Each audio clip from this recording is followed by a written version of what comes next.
So, folks, we're back for another episode of the Get Out and Drive podcast. My name is Jason, Old Car Guy Car. I am John, Custom Car Nerd Meyer. John, we got a little bit of an interesting topic brought to us courtesy of your lovely wife, Joanne. And these are questions that keep Joanne up at night.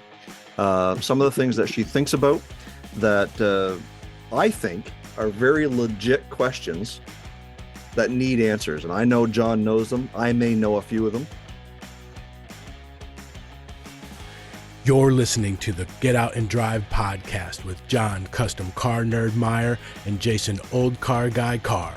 We'll be bringing you gearheads everything you never wanted to know about cars and why they should be on the road and not in your garage. Are you ready to get out and drive? Let's see. Oh, so camping season is coming up. May the 12th is opening season for the campground. So we're getting ready to start our 5-month long vacation, our weekend vacations, I should say.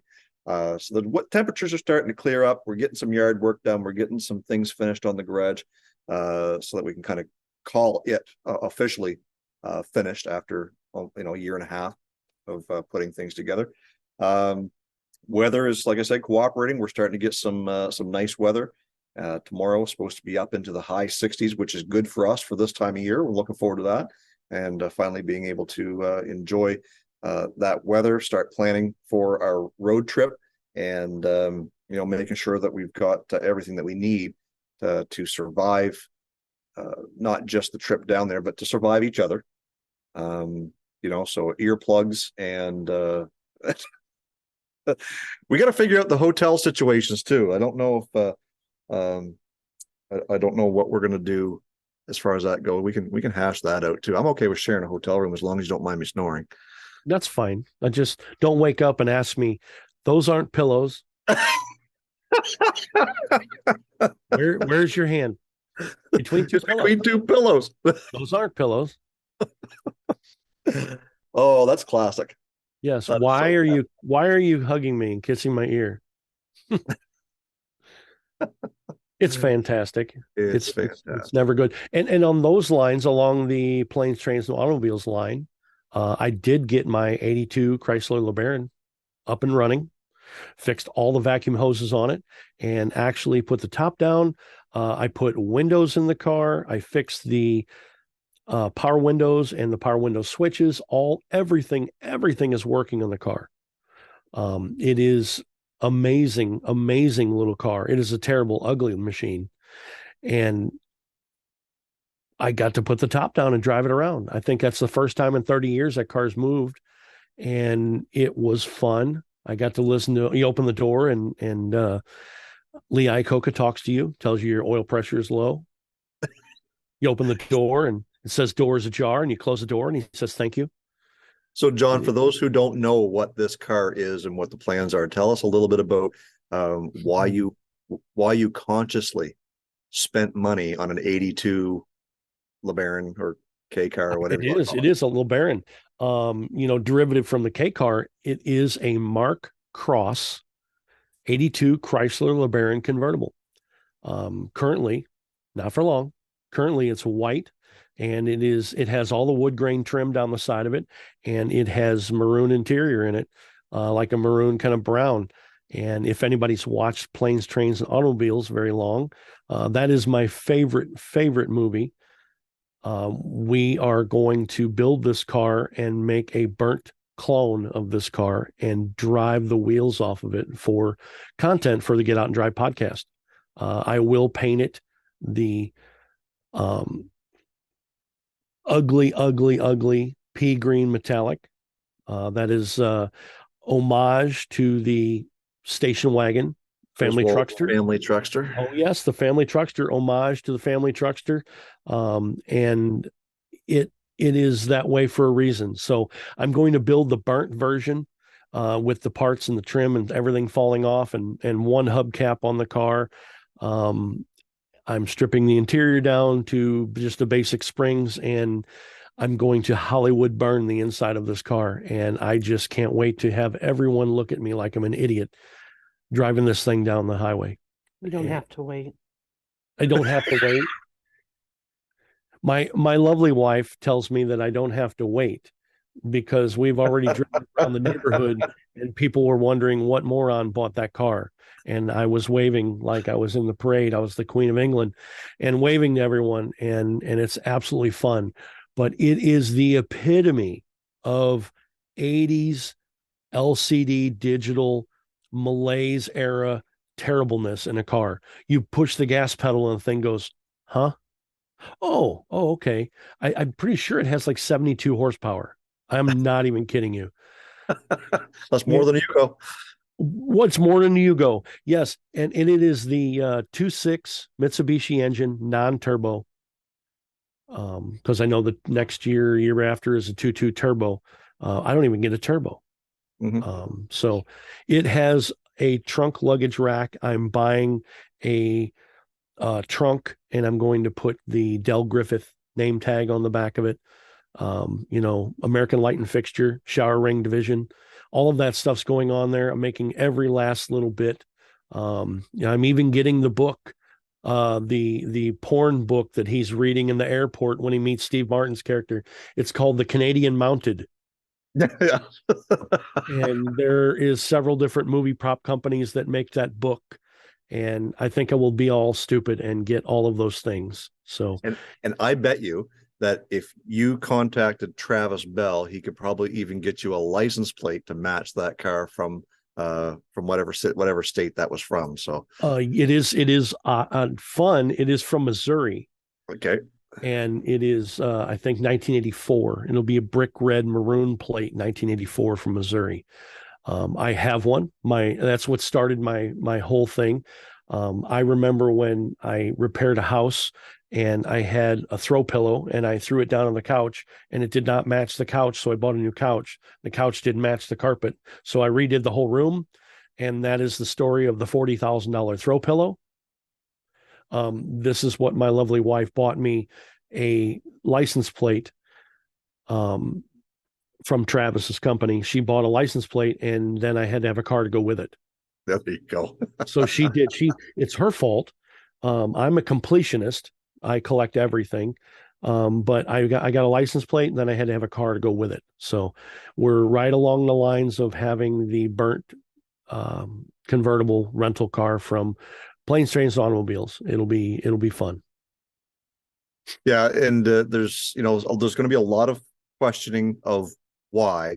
The simple answer is why not. There's it takes just as much effort to clone a movie car, even if it is a burnt one.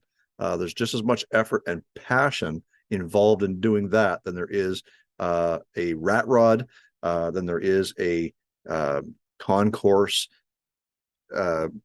restoration of a car.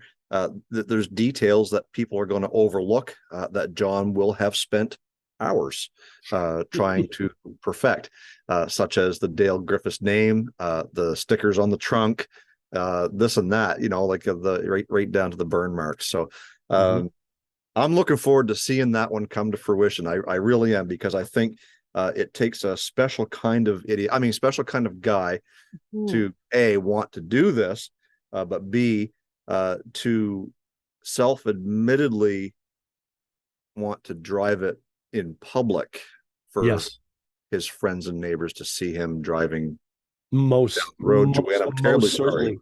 Yes. I'm okay with it. If we're gonna build something, I'd much rather do something fun and ridiculous than build something perfect and go to a show and polish wheels and detail a car for 3 hours. This to me seems like a worthwhile venture. Like, I'm all over this. However, today is the first day that I found out that this car had moved under its own power in about 30 years, because the story that I remember was this guy's using it as a daily driver. So it's a great car to go get. So that's new information. Some facts may have been skewed during the purchase of the vehicle. I'm used to John sort of like embellishing, or I can kind of see when he's not telling correct things a lot of times, because that happens all the time. But it's fine if he thinks he can make it go. And I think this is a fun, worthwhile venture. I'm all over this. Folks, that's the woman you want to have. You want a partner that appreciates what you do. I think it's more just to get you out of her hair, John, is what I'm thinking. But I do putting think on a good show. true. She's putting on a Yes. good show for you. But yeah, that, like when you're into this type of industry, this type of hobby, whatever you want to call it, having the support of your spouse is crucial. You don't need it, folks. You don't need the support. I'm just telling you, it's a hell of a lot easier if you do. Well, that's true. I told her about this terrible car and I showed it to her and she said, why? And I told her why. And she said, whatever you want to do, just get your toys out and play with your toys. It's great because, I mean, the story couldn't have hooked up better.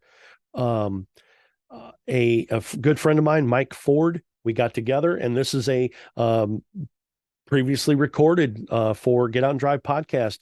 I recorded the whole entire venture.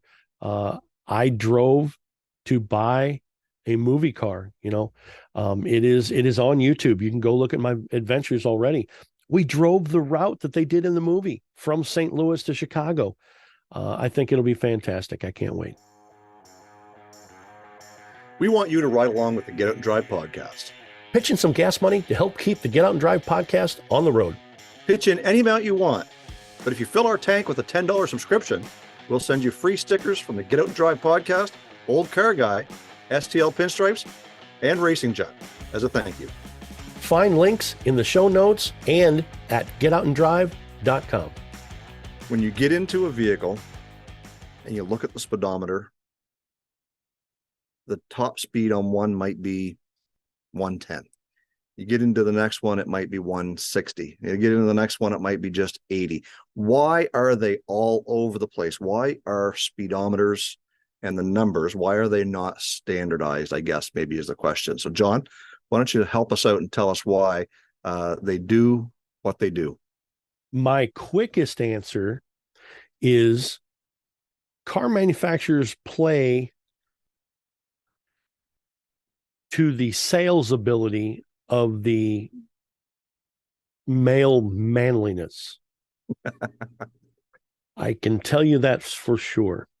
If you look at, I don't know, a mid-70s VW based Porsche 914, I probably don't think that car can go 140 miles an hour or 200 miles an hour. But you look at the speedometer and you think you're driving a race car. And I think they play to that, auto manufacturers play to that and say, my car is a 200 mile an hour speedometer. And you could just look at that and say, hey, I think this is what it can do. And you try to do 200 miles an hour. You tell your friends it would have 200 mile an hour speedometer. I think that's important. It's absolutely ridiculous to think that auto manufacturers just for fun would do that, but they did. I would think there would be a standard system for all speedometers. Everything would go to 85. Everything would go to 105, whatever. What are your thoughts on this situation, Jason? Well, I can tell you for a fact, when Malcolm Bricklin was hammering the U.S. government to bring the Yugo to the U.S., I can guarantee you there's a reason why that speedometer on that car reads 110 miles an hour. It's not because it can do it, folks. They wanted to sell the fact that it could possibly, just because the number is there. These things had a 4-speed transmission. They maxed out. I've not been able to get mine above 88 miles an hour. Did you go back in time? Back in time. I did not go back in time. Oh, okay. If I could, I'd make my Yugo go 110, but we Nice. can't. So my Chrysler Cordoba, it maxes out on, I think at 120 kilometers an hour, which is like 85 miles an hour. So yeah, my thoughts are absolutely speedometers being all over the place, depending on the vehicle, 100%. ego driven. Yes, I believe that true. I know that I can't remember when they started in the 70s, but I know throughout the 80s and into the early 90s, cars had an 85 mile per hour speedometer. And that was it. They were all standardized. Every car had an 85 mile per hour speedometer. And I think that was to probably curb that ego driven situation, because that was certainly the pinnacle of the malaise era. Some cars had digital speedometers, but some cars like the fourth generation Trans Ams, they had what looked like a digital speedometer, or they had an LCD speedometer, but it still would only go to 85 miles an hour. In that era also, the double nickel 55 miles per hour had either it was orange, or it had a circle around it, or a square around it, or something to put your brain at that 55 mark. Because of the oil embargo that happened in 1973, President Nixon in the United States, I can't speak for the global economy, but in the United States, they wanted to have people trying to conserve fuel. And all over the United States, they enacted the maximum speed limit of 55. There were places it was 70 miles an hour or better all around the country. And in 1974, President Nixon had all the signs taken down, and every sign everywhere that was on the highway, everything became 55 miles an hour. No. Well, and I think to go along with that too is, you know, as kids, when you and I were kids, we knew the term bury the needle. We knew what that meant. You know, you could drive a car fast enough that the speedometer needle would go all the way around. Some of them, you know, the needle was in behind a little plate, so all you saw was it going this way. It would disappear. You know, burying the needle meant that you were going faster than your car was registered for. So if 85 was the max and you were doing $110, you were burying the needle. Kids today may not know what that term is, because just about everything on the planet today has 145 or whatever mile an hour gauge, but they cut out at 108 or they cut out at 118 or whatever they are. So kids today may not understand or know what burying the needle means. Modern cars today are all computer driven governors to shut down at a certain speed. We didn't have that when we were kids. If you had the space on the floor to put that pedal down, your car was going to go as far as it could, as long as it could, till something broke or you crashed. So yeah, I think that was a great question, I'm glad that we got to talk about that, because it just goes to show how much of a male dominated industry the car market was, and may still be, over the years. And I think that having somebody from the outside of things ask that question, I think that's great. And maybe we've got some more that we can help answer. The DeLorean, just to add the tiniest little bit, the DeLorean from Back to the Future did not have a speedometer that went over 85 miles an hour. They had to make a custom overlay for the gauge to make the thing go to 88 miles an hour. It had an 85 mile per hour speedometer. That's kind of cool. I mean, that's just foolishness. Sammy Hagar's song, I Can't Drive 55. Everybody knows that song. And it all has to do with President Nixon from 1974. The truckers have, double nickel. I remember all the bumper stickers and everything. It says, save gas, stay on the double nickel and things like that. It was a big deal. And I can't remember exactly when those signs started coming down, and in the United States, that maybe some of our listeners know, in the 90s, when they started to raise speed limits around the country again. I think there's even some places that are in Nevada that do not have speed limits. But Speedometers are crazy. If any of our listeners have anything else that is crazy or all out of the loop of a car, some crazy thing that they want us to talk about and go over, certainly hit on our website, getoutanddrive.com. Go all the way down to the bottom to our listener hotline and let us know. Maybe you have a tidbit of trivia and you can have us talk about it on the next podcast. See if you can stump the hosts. Yes. Before you know it, National Get Out and Drive Day 2023 will be here. Yeah, it's October 1st this year. And I heard we already had someone sign up for Drive Day 2023 before we even started promoting it. Yes, Nathan Lipinski, the owner of Lipinski Auto Body. He signed up before I did. Nathan wasn't just the first to sign up this year. He's been one of the first to sign up since the very first National Get Out and Drive Day. We'll be giving out more details and some exciting news about Drive Day 2023 very soon. Subscribe to the Get Out and Drive podcast on your favorite platform and follow our social media pages to be the first to know. What happened to BF Goodrich? We see that all the time. You know, Toyo proxies. What's a proxies?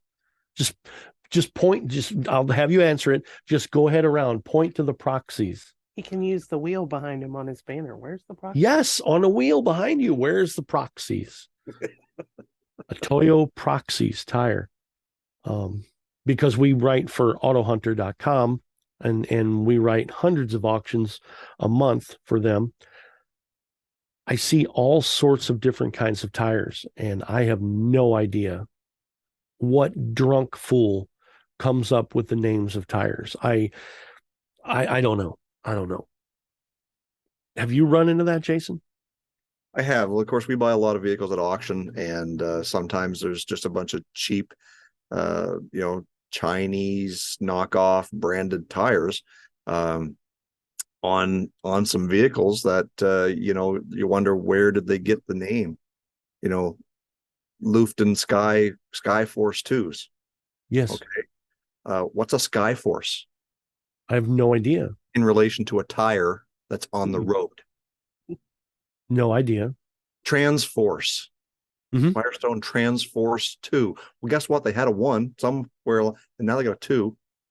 Well, that 1 was no good because they had to supersede it.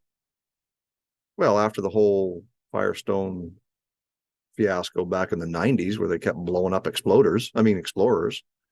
Those are Firestone Maypop tires. It'd be interesting, though. I got thinking about this. Well, we can kind of segue into, from tires a little bit into names of cars. Cars are usually named after places or significant things. Santa Fe, Palisade. Of course, we're going back to Hyundai. El Dorado, the City Phoenix, of Gold. Where's the Chevrolet St. Louis? No, it's this great big black 4-wheel drive bus that with shapes with army van with bullet holes in it. Like, is that thing not the St. Louis? It is. The RMS St. Louis. There's probably RMS St. Louis. No, but yeah, I don't know. We could certainly talk about that if you wanted to, because I have a lot of information about cars, because I don't know where the names of cars come from.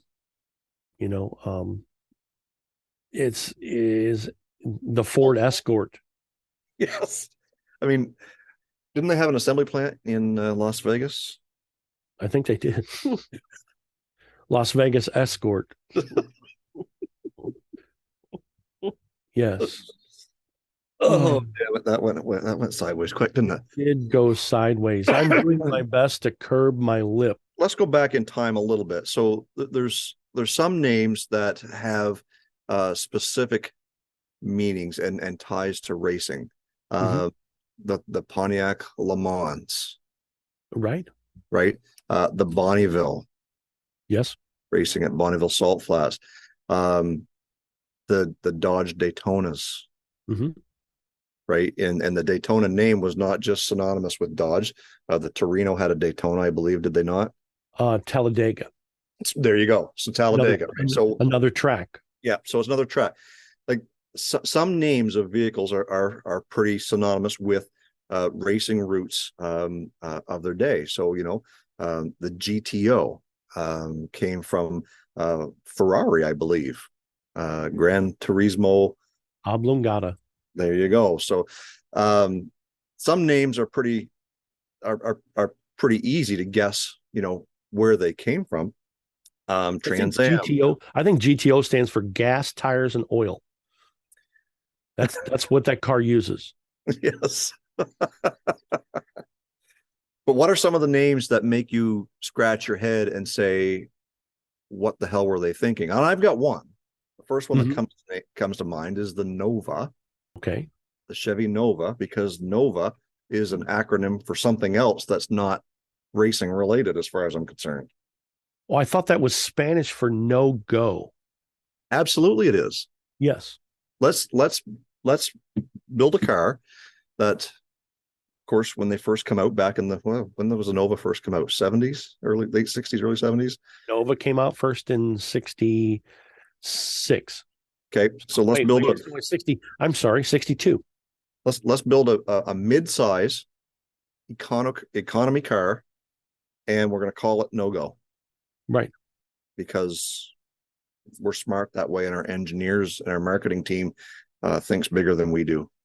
Right. I mean, there's all sorts of things that cars evolved. And you look at a Ford Mustang, it stayed being a pony car, long nose, generally the same shape in the back, whether you had a notchback, it was still a pony car of that moniker. A Nova went from 62, 63, Chevy 2, and then we have Nova up till 70, let me see, 78, 79, I think was the last year for Nova. And it was gone for a while. And then it came back. As a front-wheel drive, it was econo box, yes, imported from Japan. Oh, right. And it was the Nova was I thought it was a Geo. I can't remember if what the Nova was, the base of it, or if it was a Toyota. But yeah, it's an Econobox, crazy car. Yeah. The Daytona, the Dodge Daytona, it went from a 200-mile-an-hour Hemi race car to a front-wheel drive hatchback K-car derivative. Yeah. And you just kind of hang your head and cry. I was sad when I found out the Ford Maverick was coming back as a pickup. That ruins all of my eBay searches. Thanks a bunch, Ford Motor Company. And there's all sorts of things that Ford and Chevrolet have rehashed all of their cars and all the names for their cars. In the 70s, they tried to make everything more elegant. We have a Torino, and then we have a Torino Elite. And that's LDO, luxury decor options. Got vinyl top and wheel opening moldings, and it's all crazy. It's supposed to compete with European luxury cars of the time. Ford Granada, terrible car. There's all sorts of different, like you touched on briefly. There was a while that there was cars just named after cities. Like you said, El Dorado, that's the city of gold. That's a great name for a Cadillac. Fleetwood. What's a Fleetwood? I have no idea. I have no idea. I have no idea. What's a Cimarron? A Cadillac Cimarron. I mean, I don't even know what a Cimarron is. It's a Cavalier-based Cadillac. Yeah, it's a Cadillac. C-A-V. Cadillac. It's Cadillac or Cavalier. Cavalier. It's a Cavalier with a digital dashboard. It's a gold-plated Cavalier. I want to take a step back for a second. We were talking about the Mustang and pony cars, and there's a few things that kind of tied in to that. So, Ford had the Mustang, which was their pony car, their muscle, their speed, their grunt. And then, they said, well, we've got to have something because of the, the fuel crisis and all this BS that's happening. We're going to make a smaller car. And I think we should call it the Pinto. Yes. Right. So the Pinto is based on the whole horse theme. And then you get into the early 80s and some Korean car company decides they want to start building cars and importing them into Canada and the US. And they decide that physically naming a car a pony is going to make it sell because, it's synonymous with the Mustang and the Pinto and the Bronco. No, worst piece of shit car they ever made and imported into the US and Canada ever was the Hyundai Pony and Stellar. Oh, I don't even know what that car is. You don't know? I thought you were going to say, I don't know what that car is. I thought you were going to say Dodge Colt. No, but again, along the same lines, the Colt was a Mitsubishi import. Yes. Right. Look it up. Google it. Hyundai Pony. Ugh. It was an entry level, small little car that was supposed to compete with the Ford Escorts and the Chevy Cavaliers and all that sort of thing of the day. But they ended up being a POS. Right. I'm going to try and read what Paul has on I'm just seeing that coming up there too. Cimarron can be a noun that refers to either a river in New Mexico and Oklahoma or a wild sheep with massive curled horns. Wow. The word may come from the Spanish Cimarron. Cimarron is a real thing? Meaning wild or untamed. Wow. Wow. So if you're listening out there and you get rolled up on by a Cimarron, by a Cadillac Cimarron, don't mess with it. It's wild and untamed. Right. That's exactly what the Cadillac execs were thinking when they were smoking on their brandy and their Cuban cigars. Right. Oh, General Motors has done that quite a lot, and everything's very well thought out that you build several different cars from the same platform. I don't know how much you've gotten into the Pontiac Fiero and how much you know about the Pontiac Fiero, which I don't know what a Fiero is. Maybe engineer Paul, he can Google Fiero. People drive next to you and say, "Sir, your car's on fire." And you say, No, that does it all the time. And they were genius people, and the engineers put the fuel line, they bolted the fuel line right onto the exhaust manifold, and that was a great idea. But the whole entire cross member and the rear subassembly and everything for the transverse engine for a Fiero is from a front wheel drive GM car. And like any of the Cadillacs that have the North Star V8s and all that stuff in there.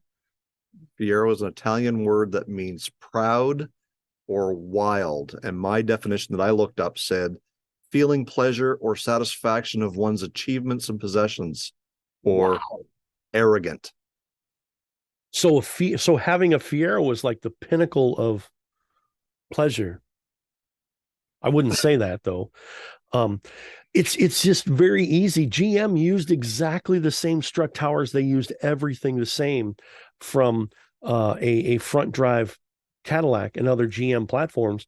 They spun it around. They stuck it on the back of a Fiero, and you can take a Cadillac North Star V8, literally unplug and unbolt it and jam it in the back of a Fiero, and it fits like it was made there because it was.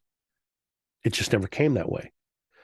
And GM and Ford and a lot of other manufacturers are just incredible with making things that mechanically fit together. Not only rehashing names of vehicles, but rehashing and reusing parts and creating a whole new car. You talked about a Mustang for just a moment. A Mustang is a Falcon reskinned to be made into a more appealing car. The Falcon came out in 1960, and Ford designers immediately started thinking about making a pony car out of that car. From a Falcon comes a Maverick. A lot of parts from a Falcon and a Mustang fit on a Maverick. A lot of things with Maverick share with Pinto. Cougar. Oh yeah, and things like that. It's just amazing how many different things that Ford and GM and even Chrysler, they rehashed and reused engineering, and they made the same car out of the same, and made different cars out of the same engineering. Yep, they just made them look different. Correct. Right. The underbodies, everything was the same. Mm-hmm. That's why there's 5 or 6 different models of a GM G body car. Yes. They'd have one for every brand of GM that was out there. Yeah, Buick, Olds, Pontiac, Cadillac, everything. Yeah. Yeah. You look at an 80s era, mid 80s era 4-door Cadillac, and it's a gold-plated Cutlass. Yep. 4-door with the back windows that don't go down. That just boggles my mind how you can have a 4-door vehicle and the rear passengers cannot roll the windows down. I thought that was, for the longest time, they made those Malibus. Mm-hmm. They had the 267 with a 3-speed, and air conditioning was like the only options that these things had. Okay. And they were sent to Iraq. There was a big order of them to go to Iraq to be used as taxis. And around in Canada, we called them Iraqi taxis. Oh, wow. They were all beige. Mm-hmm. And a lot of them never made it over there. For whatever reason, they were built custom spec to send over there. Okay. And they never made it. So there was a lot of them running around, these 4-door beige Malibus with a 3-speed, and the back windows didn't go down. They had bench seats in the front. They're just plain Jane cars. And I thought the whole back window thing, not the windows not going down, I thought that was specific to that car. No, it's not. Oh, no, it's not. It's terrible. Not. It was common practice to not have the back windows go down. And today in New Brunswick, where I live in Canada, your annual inspections state that every window in your car that's supposed to go down must go down. Wow. And come back up. So if they didn't from the factory, you're off the hook. I don't know how many of our listeners know, but if you want to make an all-wheel drive G-body, it's very simple. Don't go buy yourself a very expensive Typhoon or Cyclone. That's for the suckers. Go to the salvage yard and buy yourself the front crossmember and transaxle and everything from an all-wheel drive Astrovan. It is all G-body, and you make one small little cut for the transfer case in the chassis, and all of that stuff bolts in the front of a G-body. And you now have an all-wheel drive GM engineered G-body, and it has 31 axle splines, which is larger than the Typhoon and Cyclone, and more heavy duty. The Typhoon and Cyclone, the Sci-Ty people, they're using the transfer case from the all-wheel drive Astrovans in their super high horsepower all-wheel drive Cyclones and Typhoons. There are several cars that are running around the internet that are 600, 700, 1,000 horsepower all-wheel drive G-body. And it's absolutely amazing. And it's GM engineering. And the thing just bolts right in. And it's been a secret for a really long time, and people are really now starting to learn. Well, now you're in trouble because you let the cat out of the bag. I did. I did. So it's a great we got way off track with the whole unsuspecting questions side of this episode. Did you ever expect us to stay on the road? I didn't. Racing Junk is the #1 racing and performance marketplace where you can post your racing junk for free. Parts, engines, race cars, trailers, project builds, muscle cars, chassis, tires, and so much more. Buy, sell, trade, and browse on Racing Junk and turn your garage into cash in your pocket. Or find that next dream on the site Built by gearheads for gearheads. And best of all, there's no transaction fees. 100% of what you make through your ad is yours to keep. Cruise on over to our website, getoutanddrive.com, for all the info you never wanted to know about our podcast. Hit us up on our listener hotline, be the first to know what's happening, get industry news, and grab your Get Out and Drive merch. Connect with us on social media. Find us on Facebook, Instagram, and TikTok.